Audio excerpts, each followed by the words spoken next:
바울이 이제 공회 앞에 섰습니다. 공회 앞에 섰을 때 그는 공회원들을 향하여서 형제들아 이렇게 불렀습니다. 오늘날까지 내가 범사의 양심을 따라서 말하는데 하나님을 섬겼다. 나는 하나님을 섬기는 사람이다 라고 하는 것에서부터 자신의 변명을 시작합니다. 다 똑같이 하나님을 섬기는 사람들이 보이지 않았느냐라는 말입니다. 이때 대제사장 아나니아가 바울 곁에 있는 사람들에게 말하여서 그 입을 치라고 말합니다. 가당치도 않은 말을 하고 있다고 하는 거죠. 그러나 바울은 더 담대하게 말씀을 선포합니다. 회칠한 담이여 하나님이 너를 치시리로다. 네가 나를 율법대로 심판한다고 하면서 율법을 어기고 나를 치라 하느냐. 이렇게 어떻게 보면 약간은 좀 거만한 척 이렇게 바울이 대제사장을 향하여서 외쳤습니다. 바울의 곁에 있었던 사람들이 하나님의 대제사장을 내가 욕하냐 비난을 하느냐라고 따져묻습니다. 이때 바울은 또다시 이야기합니다. 형제들아 나는 그가 대제사장인 줄을 알지 못하였다. 그러면서 성경을 인용하여서 너의 백성의 관리를 비방하지 말라 하였느니라. 내가 알았으면 그렇게 했겠느냐. 내가 모르고 대제사장에게 결례를 범하였다라고 이렇게 변명을 했습니다. 이때 바울은 지혜롭게 이야기를 이어가고 있습니다. 그 중에 일부가 사두개인들이요 일부는 바리새인인 줄을 알았습니다. 바울도 그들과 함께 있었던 사람들이기 때문에 아마도 일부는 알고 지냈던 사람들일 테고 또 일부는 또 중간에 바뀐 사람일 수 있겠지만 대부분 그렇게 바리새인과 사두개인들이 섞여 있었다는 사실을 알고 그들 사이에 신학적인 논쟁이 있다는 사실도 잘 알고 있었습니다. 당시에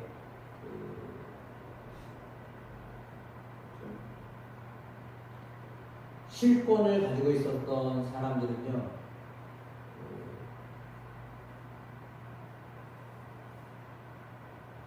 정치적으로 가까웠던 사두개인들이고요. 그러나 또 뛰어다니고 율법을 가르치고 했던 사람들은요 바리새인들입니다. 그러니까 중앙 정부에서 그 정치인들과 결탁해서 뭔가 유익을 얻었던 사람들은 사두개인들이고 실제로 말씀을 율법을 전했던 사람들은 바리새인들입니다. 그래가지고 그들 사이에 보이지 않는 알력이 있다는 사실을 너무 잘 알고 있기 때문에 오늘 바울은 그 틈 사이를 이제 들어가서 그들 사이에 소동이 일어나는 것을 선택을 했습니다. 그리고 또한 8절에 나와 있는 것처럼 사두개인들은 부활도 없고 천사도 없고 영도 없다 이렇게 말하고 바리새인들은 다 있다. 부활도 있고 천사도 있고 영도 있다 라는 사실을 알았기 때문에 그 둘 사이를 이제 다투게 하였습니다. 그러니까 바리새인들이 볼 때는 이 사람은 아무 문제 없다라는 것을 알렸는데 왜냐하면 자신이 바리새인이고 바리새인의 아들이다라고 하는 그 고백을 했기 때문이죠. 요즘 말로 말하면 동양 사람이다 아니면 같은 학교 나온 사람이다 이런 편으로 들어가서 전략을 짰던 것 같습니다. 그래서 참으로 위기에 놓여 있었지만 그는 그 사이에 사람들의 구성을 살펴봤고 구성원들 사이에 분열을 일으켰습니다. 그리고 그 큰 분쟁이 생겼을 때 천부장은 그들에게 바울이 찢겨질까 하여서 군의를 명하여 내려가서 무리 가운데서 바울을 떼어내었습니다. 그리고 영내로 들어가라고 하였습니다. 풀어놨다가 그들 사이에, 공회원들 사이에 놓았다가 또 이 보호가 안 돼가지고 다시금 바울을 자기 곁으로 영내로 들어가라고 이렇게 이야기했습니다. 그리고 그날 밤을 지내었는데 밤에 주님이 바울 곁에 서서 말씀을 하십니다. 담대해라. 예루살렘에서 나의 일을 증언한 것 같이 로마에서도 증언하여야 할 것이라. 하나님의 말씀을 듣습니다. 바울이 요청하고 또 바울이 원했던 바를 이루는 장면임을 오늘 주님께서 그날 밤 바울의 곁에 서서 말씀하셨습니다. 이 담대함은 어디에서부터 나온 것인가? 그는 소명을 지키기 위하여서 그 위기 상황에서도 하나님이 그에게 담대함을 허락하여 주셨습니다. 복음은 때로는 이렇게 사람들 사이에서 어떻게 해야 될지를 알게 하시는 지혜를 주십니다. 복음을 전하려고 할 때 사람들 사이에 어떻게 끝까지 복음을 전해야 될지를 알게 하시는 분이 성령 하나님이심을 믿습니다. 그 성령 하나님이 또 우리의 삶 속에서도 지혜를 발휘하게 하십니다. 뿐만 아니라 담대하게 하십니다. 그래서 말해야 할 때 말하게 하시고 또 빠져야 할 때 빠지게 하시는 그런 전략을 갖게 하시는 하나님이십니다. 어디에 서야 하고 또 어디서 무엇을 말해야 되고 또 어떠한 때는 그 상황에서 빠져나와야 되는지를 분별하게 하시는 하나님이십니다. 그래서 때로는 사람들에게 큰 소리로 담대하게 말하게 하기도 하시고 또 때로는 그들 사이에서 소동이 일어나게 하기도 하시고 또 때로는 그 소동 가운데 어떻게 그 소동에서 벗어나게 해야 할지를 가르쳐 주시는 하나님의 모습을 오늘 본문을 통해서 깨닫게 되어집니다. 그는 왜 이렇게 사람들 앞에 때로는 율법을 지키지 않았다라고 하는 오해를 받으면서까지 서야만 했을까요?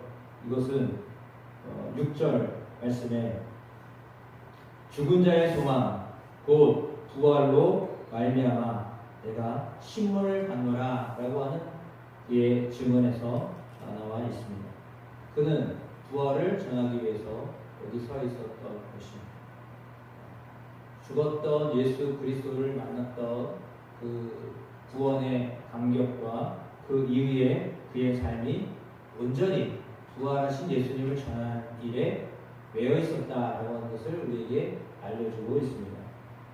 그는 끝까지 부활을 전하고 싶어서 몸살이 난 사람입니다. 부활에 미친 사람입니다.